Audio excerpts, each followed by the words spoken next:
Hey, it's me again, and I'm gonna be talking about the video about Asperger's and the jobs, because I just came from jobs, and I'm very tired. Uh, God. Okay, actually, just give me a second because that fake intro made me actually tired. Okay, so I just came from my job, and I'm a chef, in case you didn't know, and I'm very tired. Hey! Okay, that's kind of funny because actually people have been telling me that the text is actually acting differently than I am, and it's also funny because the text has more energy than I do. It's kind of like, hey, why are you saying that? Like it's a different person and it's a joke and it's funny. And also I don't know if that works because I don't know where it is because I'm not quite sure. It's like, oh no, you're up there now. I'm not very good at skits. Anyway, I wanted to make a video about Asperger's and the job environment, or rather the job's affliction. That's not a word. Maybe it is. The job's what the job does to an Aspie, because let me start from day one. I've interned at different places and different types of jobs, and I've never really enjoyed myself. That was before I knew about Asperger's. The job I have now is still an internship, but I'm gonna get a job next month actually there. But the first job I had after the Asperger's diagnosis was the one I have now, and I really enjoy myself there. And partly the reason why I enjoy myself is simply because I know I have Asperger's.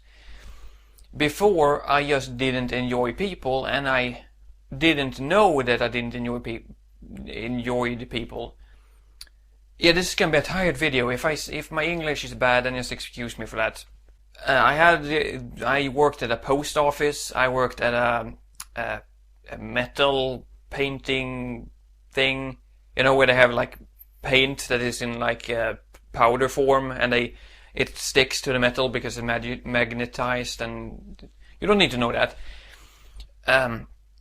I've interned at different places, and even interned at a restaurant, but I didn't like any of them, and I didn't like going there because of the bus, and I didn't know that since I have Asperger's, I actually get more tired just from talking to people, on top of the fact that the work might be tiring. The most pleasant work I had was actually the paint place, because it was just me and one other dude, so I didn't have to talk to anyone. The post office was kind of bad because I had to go outside and actually, be in crowds and all that. And I have Asperger's. I don't like crowds. I don't see why anyone would. So I just kept trying things, and I kind of like being a chef. So I kept going on that, but because I got the Asperger's diagnosis, I learned more about myself, and I grew up more, and I handled the job better. However, I saw a video the other week, of a Eldrick. Well, you don't know who that is on this channel. Well, maybe you do. He was filming I don't remember the name, one of those chefs that cook in front of people. They have their cooking area, and they have people sitting around the cooking area, and they have they fry stuff there, and they do tricks while they fry it. It's kind of like a show, but they also make food for the people sitting there. And I commented on the video saying that would be my absolute nightmare job to have, even though I work as a chef. I like working as a chef because I stay in the kitchen. I don't have to work outside with guests. And today and the other week we had new interns. We had a new intern last week, and this week we had another new intern. And just having new people there makes me very tired. I'm exhausted mentally. And mentally exhaustion is what Aspies needs to worry about, because I have a very stringy body. It's like it can last a long while. I can carry a lot of stuff. I can't, push stuff as much because I'm not strong, but, I can carry around stuff a lot, which is good when you're a chef. But my brain can't handle too much of the stress. Not stress. I can handle stress very well, actually. I can't handle too much of the input. Because if I see a new person, I have to adapt to them, I have to learn them, I have to know how they look and what their name is. And that's hard when you don't remember names and don't look at people in the face. So if you have Asperger's and you're trying to get a job, and you just can't hold on to a job because you might miss it every morning like I used to do, or you might simply not enjoy the job, or you might not want a job because you think it sounds like a chore, then maybe you should get a job where you don't meet people. For example, there are other Aspie things that you need to think about, but meeting people is important because it takes up so much power. It's like I said in one of my earlier videos that I read on the internet, so it's not my quote. Normal people recharge by hanging out with friends. Aspies recharge by being alone. And it's a very good point, because I don't hang out with friends when I come home from work. I stay alone in my chair next to my computer. And I love that. I really, really like being alone. Other people ask me, like, what are you gonna do on the weekend? And I'm like, nothing. It's the weekend. Why would I do something on it? And they don't really understand that. So I'm guessing that's an Aspie thing. My brother, I'm kind of mean and unfair to him sometimes. I keep calling him a hippie, and I keep saying, that sounds like something my brother would say, when I shouldn't really be putting him into folders. And I realized that, and I'm trying to not talk about him that much. But fact of the matter is, my brother hasn't had a job-ish in his life. He hasn't had a proper job. I think he's had internships, and I think he's even had a job, but it was like very short, like for fun. I don't know. The reason why he hasn't had a job is very foggy and unclear to me, because I want to have a job. I've always wanted to have a job because I want to feel productive and useful, and I'm sure he wants that too. I'm sure he misses having a job, but he's too logical to get one, because he's like, I'm getting money from the government anyway, so why get a job? And I respect that. That's what I used to do. Especially if you have Asperger's, especially in Sweden, you basically just get money for nothing. And I asked him once, like, aren't you weirded out the fact that you can have, like, no job and still get money? And he just went, yes. But, that's the government's problem, not his or mine. But still, I want to have a job. But he doesn't, and we're very alike, so that's weird that we kind of go different ways there. So I can't really say, no, Aspies want this and Aspies want that, since he's different on that point. But it feels to me that Aspies want to feel useful just as much as anyone. You don't really want to go around lounging in your house and feel worthless. You might like lounging, but you still don't want to feel like you're no good. So I keep telling people who don't have jobs, like Arne, my mom's ex, he's been unemployed for a while, and I keep telling him that, you should get a job, it will be good for you, get out there and actually feel good about yourself, because that's important. And he's doing work training and stuff like that, and we talked about, he talked about something, and it made me realize that he actually likes having responsibility. And to have responsibility, you need to have a job. or something of the like. So if you have Asperger's and you're kind of in a slump, which I know a lot of Aspies are, they might feel a bit depressed, the best thing you can do is actually get a job. The best thing you can do is get a job that interacts with people. And I know that's contradictory to what I've been saying about not liking people, but I've never really said that you shouldn't talk to people.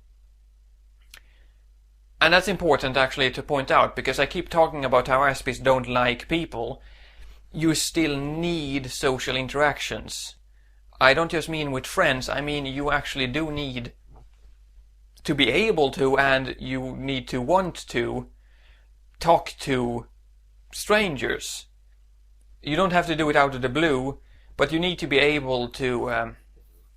if you get a job, for example, where I work, if I go out to refill, I work at a buffet, if I refill the food buffet thing, some guest might walk along and ask, what's in this thing? Does this thing have, lactose in it? Can you give me the recipe of this? I used to just say, you can ask them, and just point to some other chef or the people in the register. Nowadays, I make fun jokes about it. I respond to them. I actually try to remember the names of everything I make, so I can actually sound like I know what I'm doing, instead of just forgetting, like sometimes. And it's making me feel a lot better, to be honest. I've learned to handle people, at least more than before, and I really feel better about it. God damn it. I had something in my eye there, and I had to stop the recording for a while, and I went back in front of the camera, and I still have it in my eye. That kind of ruined the whole momentum of the video. Where was I? Closing point, since I've been recording for 15 minutes, I noticed. That's not saying it's gonna be 15 minutes of video, because I cut out a lot of stuff I say, because I'm very random. Right. My point of the video. I'm very tired. Shut up, you! That's such a bad joke. It's very stupid. I'm gonna stop doing that. I get tired from work. I have a very stressful and laboring work, because, being a chef requires long hours and a lot of lifting and, stirring. I've actually noticed that one of my wrists is getting bigger than the other one, because I whip things. That can be misconstrued in several ways, but that's too late now, so whatever. The labor is hard, but the thing that tires me the most is the mental aspect. Now, what can you do about that? Nothing. You can not even practice it, because you can't really practice up your mental strength per se. I mean, it's not a James Bond movie where you can just go through some rigorous training to withstand brain mind control things. Or that would be awesome. All I'm saying is that the only thing you can do is do it anyway. You won't die. You'll only get tired. And it's like working out. You'll get used to being tired. Eventually, you might even work up a strength in your mind. I don't know if that actually works. I just know that I'm being better and better at social interactions. And to me, that's the biggest problem with Asperger's and workplace. That's why I'm been talking about it this entire video. Because there's not really much else that could be a problem, other than the fact that you might work with people you don't like. That could be a problem, because Aspies need a certain type of people to not get that look. You know the look. People who think you're crazy just because you said something. Just because you happen to want to try to make pancakes with wine in it, then all of a sudden you're crazy. Although, with some people that do work, they might go, well, that sounds disgusting, but hey. And that's a very acceptable answer, rather than, you know, thinking I'm insane. So the people you work with is just as important as actually working with people. And yeah, you're gonna have to work for a while at a place before they get used to you. That's just a matter of fact. People think you're weird at first. They always do. Even if they talked to Aspies before, they think you're kinda strange. But the good thing is that once people get used to you, they open up to you on a level that they would never open up to random normal people. Because Aspies are very honest. And if people accept you, you know, just get past the point. I skipped a word there.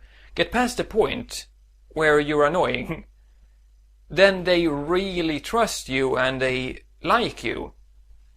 Sure, they might still think you're annoying, but it's a completely different thing. Now I've recorded for more than 50 minutes, so I'm gonna end it here. I just wanted to make a video after I came home from work, because work is in my mind, and my mind on my money and all that. So, yeah, also, if you're too young to have a car, and you're going to go in the bus every day, then get sunglasses. That's all I'm saying. That way you don't have to look people in the eye, and it's less distracting. Also iPhone things. Or a hat that you can pull over your head. Anything just to stop you from watching the people and hearing the noise. Because going to work was more of a chore than doing work, I'm just saying. That's a little hint for you guys. So, until next time, bye. I'm so bad at ending videos, that's why I keep talking. I'm bad at ending all kind of conversation, actually. Like this one, right here, where I actually said bye, and now I'm still talking. Like, what's up with that? Hey, don't be such... I'm not gonna do that joke. It's so stupid. Why do I keep doing it? Anyway, bye.